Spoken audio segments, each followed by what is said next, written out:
My name is Emma, and this is my story, a story of dreams, struggles, and the harsh realities of life. I'm 32, working as a manager in a reputable company. 6 years ago, I married David, an engineer in a local factory. We were young, in love, and hopeful about our future together. I remember sitting in our cozy living room one evening, the fading light of the day casting soft shadows around us. David was fiddling with his phone, a habit that seemed to consume him more each day. "David, can we talk about something important?" I asked, turning off the TV to catch his attention. He looked up, a bit distracted. "Sure, Em, what's up?" I took a deep breath, gathering my thoughts. "You know, we've been trying for a baby for so long. I've been saving money from my salary and the rent from the apartment I inherited from Dad. We have a good amount now for our future child's upbringing and education." David nodded, his expression unreadable. "Yeah, I know. You've been great with the savings and all." The conversation was interrupted by a knock at the door. It was David's parents, Joan and Mike, coming in with their usual air of expectancy. They lived in a small house and often hinted about wanting something bigger. "Emma, dear, we've been thinking," Joan started, settling herself on the couch. "It's about time we looked for a bigger house, you know, something more comfortable." I exchanged a quick glance with David. "Joan, we've talked about this. David and I are saving for our future child. We can't really afford to help with a house right now." Mike chimed in, his tone a bit harsh. "But you guys have been trying for a child for years. Who knows if that will ever happen?" I felt a sting in my heart at his words. David stayed silent, his eyes fixed on the floor. "Mike, that's not fair," I said firmly. "We're still hopeful. And we need to plan for that future." The evening ended with an awkward goodbye. As they left, I turned to David, looking for some support. But he just shrugged, avoiding my gaze. "It's complicated, Em. They're my parents, after all." I nodded, feeling a growing distance between us. "But we have our own family to think about, David. Our future." The days leading up to the big reveal were filled with a mix of anticipation and nervousness for me. I had always dreamed of the moment I'd tell David we were going to be parents. After years of trying, the positive result on the pregnancy test felt like a miracle. That evening, as I waited for David to come home, I practiced how I would break the news. Would I just blurt it out, or make it a grand reveal? The possibilities played out in my mind, each ending with David sweeping me up in a hug, overjoyed at our impending parenthood. But life, as I was about to learn, doesn't always follow the script you write in your head. David arrived home later than usual, his footsteps heavy, his shoulders slumped. The lines on his face seemed deeper, like he was carrying the weight of the world. "David, you're home," I said, my voice quivering with excitement. "I have some incredible news." He barely looked up as he dropped his bag by the door. "What's up, Em?" His voice was tired, devoid of the usual warmth I was accustomed to. Taking a deep breath, I held up the pregnancy test. "I'm pregnant, David. We're going to have a baby." I expected joy, surprise, maybe even tears. What I didn't expect was the look of sheer panic that crossed his face. "Pregnant," he muttered, more to himself than to me. "Now? This is really bad timing." My heart sank. "Bad timing? David, we've wanted this for years. Why would it be bad timing?" He sank into the couch, covering his face with his hands. After a long pause, he looked up at me, his eyes filled with a mix of regret and resignation. "Em, I've done something. The money we saved, the money for our future child. I gave it to my parents. For a new house. And I took out a loan to cover the rest." His words hit me like a physical blow. "You did what? Our savings? How could you do that without talking to me?" I thought. I thought we weren't going to have a child, Emma. I wanted to do something for my parents, he stammered, his voice barely above a whisper. But what about us? Our dreams? Our plans? I felt a mix of anger and disbelief churning inside me. David stood up, pacing the room in agitation. I don't know, Em. I just didn't think it would happen. We can't afford a child now, not with the loan and everything. Tears blurred my vision. This was supposed to be one of the happiest moments of our life, and instead, it was unraveling at the seams. So, what are you saying? That we can't have this baby? My voice broke with the weight of my emotions. I don't know, Emma. I just don't know, he said, his voice hollow. That night, as I lay in bed, the reality of my situation slowly sank in. The joy of my pregnancy was overshadowed by David's betrayal. Our savings, the foundation of our future, was gone. The man I had shared my dreams with had made a choice that shattered them in an instant. As I lay there, feeling the first faint stirrings of life inside me, I realized my journey ahead was filled with uncertainty and fear. The tension in the house had been thick enough to cut with a knife ever since David confessed about the money. Each day that passed was a silent echo of the chaos brimming inside me. I was pregnant, isolated, and betrayed by David, the man I once saw as my partner in everything. One evening, I couldn't take the silence and the distance anymore. I needed answers, clarity, something to make sense of the mess we were in. David was lounging on the couch, lost in some TV show, a temporary escape from our reality. David, we need to talk. Now, I said, my voice trembling with a cocktail of anger and fear. He barely looked at me, a sigh escaping him. What now, Emma? This whole situation. It's unbearable. I'm carrying our child, David. Our future. And all you do is avoid me. I was almost shouting, the pent-up frustration pouring out. David turned off the TV, his face set in a hard line. What do you want me to say, Emma? That everything's going to be okay? Because it won't. We're in deep trouble here. And whose fault is that? You gave away our future for what? To please your parents? The words were bitter, each one tasting of betrayal. He stood up abruptly, his voice rising. Maybe having this baby isn't the best idea right now, Emma. Have you thought about that? I felt like I'd been punched. Are you telling me to get an abortion? He avoided my gaze, shifting uncomfortably.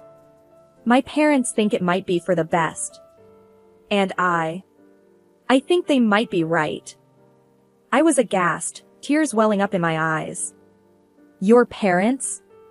You're taking their advice over what we want. Over what I want. David ran a hand through his hair, frustration etched on his face. I don't know, Emma. We can't afford a baby. We're drowning here. That's no excuse to end a life, David. Our baby's life. My voice broke, the reality of his words sinking in. He turned away, his voice cold and detached. If you're so set on having this baby, then maybe you can't stay here. That hit me like a ton of bricks. You're kicking me out? Your pregnant wife. I don't know, Emma. I just can't deal with this. He was almost yelling now, something I'd never seen him do. That night, I packed my bags through a veil of tears. My home, my marriage, my dreams, all were crumbling around me. I moved into my small apartment on the city outskirts, the one place that was truly mine. But in the midst of the turmoil, a fierce determination took root. I was going to have this baby, with or without David. I was scared, yes, but more than that, I was resolute. This baby was a part of me, and I would do whatever it took to give it a life. The first few weeks in my old apartment were like living in a daze. The walls, once familiar, now echoed with the loneliness of my new reality. I was pregnant, alone, and the future seemed like a dark, uncharted territory. I spent most days in a routine that was both a comfort and a reminder of my solitude. The small joys of pregnancy, which I had once imagined sharing with David, were now moments I experienced in solitude. One afternoon, my neighbor, Mrs. Jenkins, knocked on my door. She was an elderly lady, always with a kind word and a keen interest in the lives of those around her. "Emma, dear, I haven't seen you in ages. How are you holding up?" Her voice was laced with genuine concern. I forced a smile, not wanting to burden her with my troubles. "I'm okay, Mrs. Jenkins. Just taking each day as it comes." She peered at me closely, her eyes sharp despite her age. "You know, you can talk to me. I've seen a thing or two in my time." I sighed, the weight of my situation suddenly feeling too heavy to bear alone. "It's just hard, you know? David and we're not together anymore. And this baby." My voice trailed off, choked by emotion. Mrs. Jenkins reached out, her hand warm on mine. "Life throws us curveballs, dear. But remember, you're stronger than you think. This little one," she patted my belly gently, "is lucky to have a mom like you." Her words, simple and sincere, were a balm to my weary soul. In that moment, I felt a flicker of strength reignite within me. As the days turned into weeks, I started to adjust to my new life. I realized that I had to be strong, not just for myself, but for the little life growing inside me. I began to read books on pregnancy and parenting, immersing myself in learning everything I could about being a good mother. One evening, as I sat flipping through a baby care book, my phone rang. It was a call from my old friend Lisa, whom I hadn't spoken to in months. "Emma, I heard about what happened. Are you okay?" Lisa's voice was filled with worry. I took a deep breath, feeling a mix of relief and sadness. "I'm managing, Lisa. It's not easy, but I'm getting through it. Listen, if you need anything at all, just let me know. I'm here for you," she said earnestly. Her offer of support was a reminder that I wasn't entirely alone in this. There were people who cared, who were willing to stand by me. "Thanks, Lisa. That means a lot," I replied, feeling a sense of gratitude wash over me.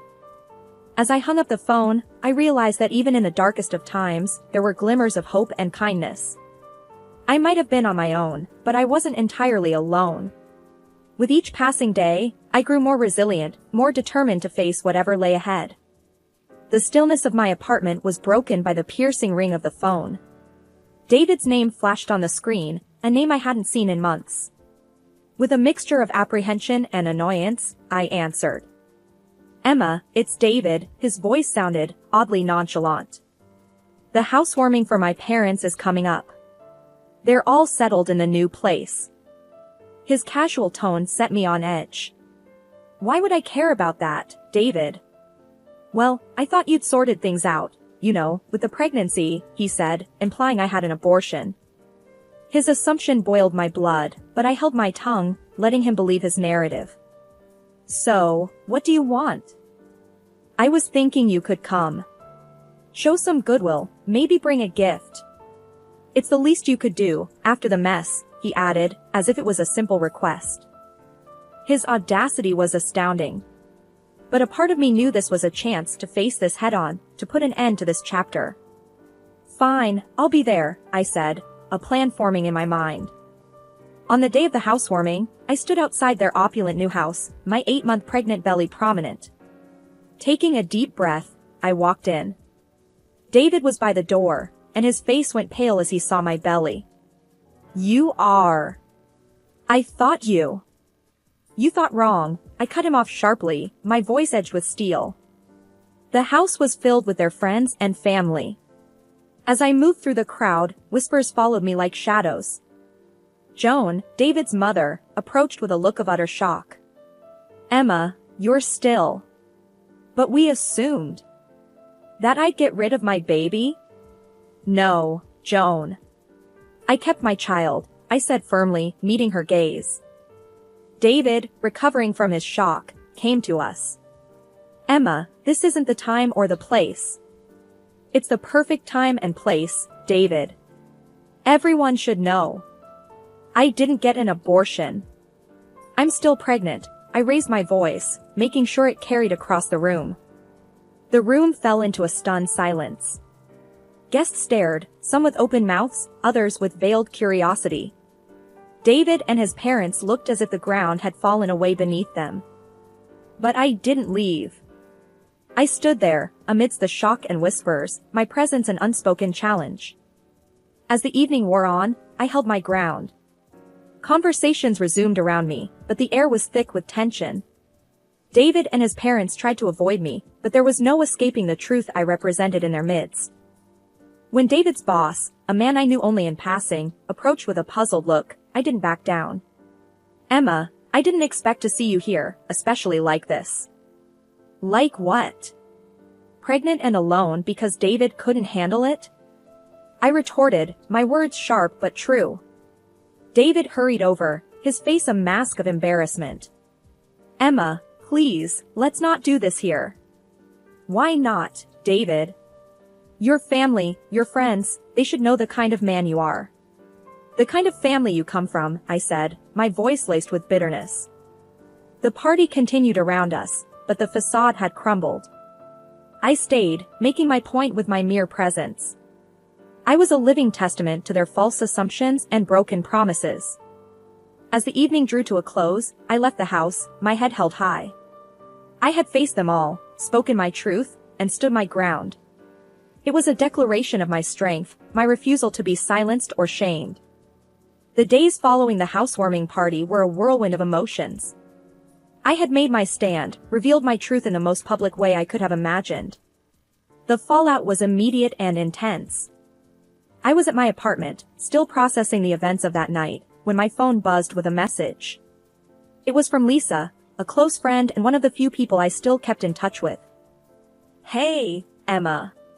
Just heard about the party. Are you okay?" her message read. I sighed, typing out a response. "Yeah, I'm fine." It was tough, but I had to do it. My phone rang almost immediately, Lisa's name flashing on the screen. "Emma, you can't just drop a bomb like that and say you're fine. Tell me everything."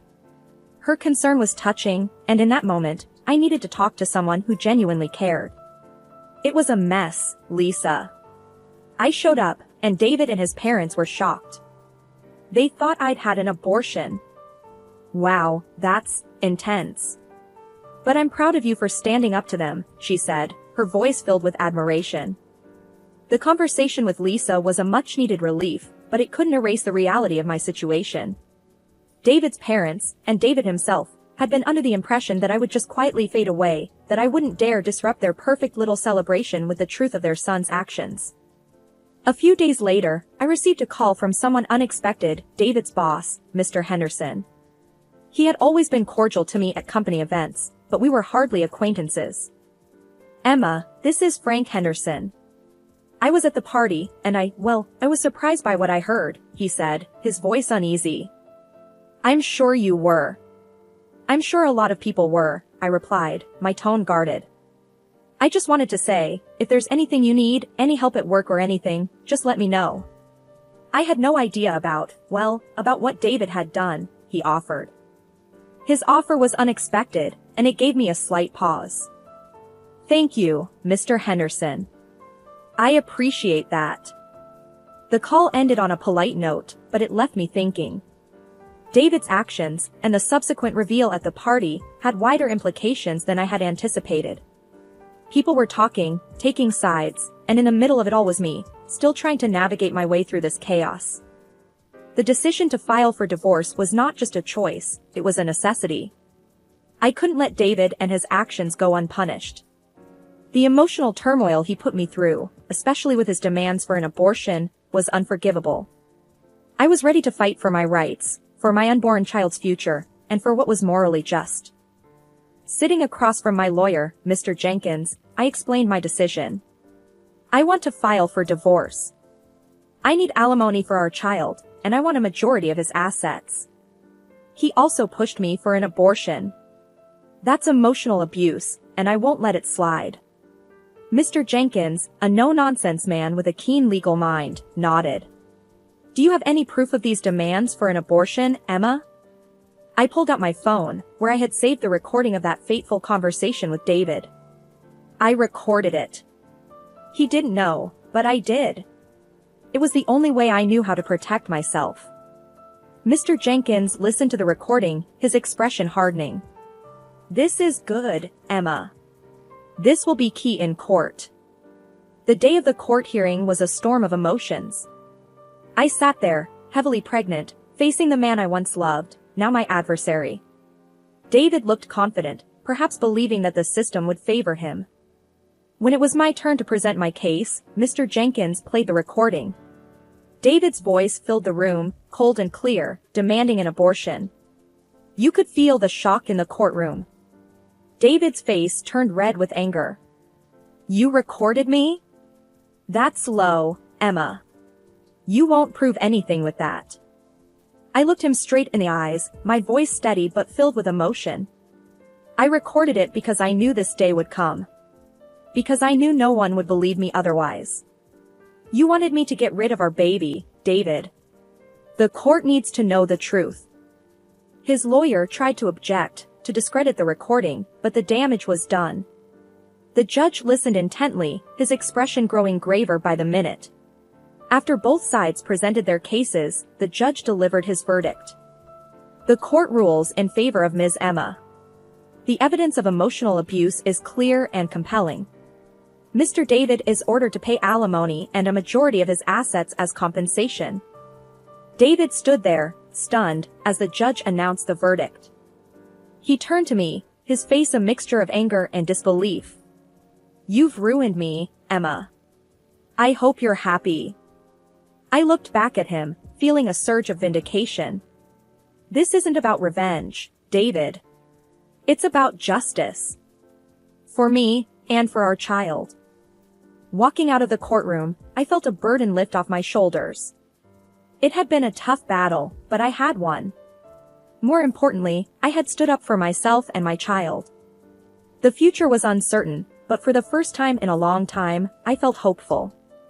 Sitting in the small, cozy nursery I had prepared in my apartment, I cradled my newborn son, Aiden, in my arms. His tiny fingers wrapped around mine, a symbol of a new bond, a new life. The struggles of the past months seemed to melt away in his innocent gaze. My friend Lisa came by to visit, her face beaming as she saw Aiden. He's gorgeous, Emma. You did it. You're a mom now. I smiled, feeling a mix of exhaustion and elation. Yeah, I am. It's still sinking in. Lisa sat beside me, her eyes softening as she looked at Aiden. How are you holding up? After everything? I sighed, looking down at my son. It's been tough, Lisa. But looking at him, I know it was all worth it. He's my little miracle. As we chatted, the topic of David inevitably came up. Have you heard from him since the court ruling? Lisa asked, a hint of concern in her voice. I shook my head. No, and I don't expect to. He's paying the alimony, that's all that matters now. Aiden and we're moving on. The conversation drifted to plans for the future. I talked about my hopes for Aiden, for us. Despite the hardships, I felt a sense of optimism, a belief that we could make it. A few days later, I took Aiden for a walk in the park. The fresh air and the sound of children playing around us felt like a balm to my soul. As I pushed the stroller, an elderly woman stopped me. He's a beautiful baby, dear, she said, smiling warmly at Aiden. Thank you, I replied, feeling a surge of pride. Treasure these moments, they grow up so fast, she advised, her eyes twinkling with wisdom. I nodded, knowing she was right. I will. Every single moment. Walking back home, I thought about the journey I had been on. The pain, the betrayal, the fight for justice, and now, the joy of motherhood. It hadn't been an easy path, but it had led me here, to a new beginning with my son.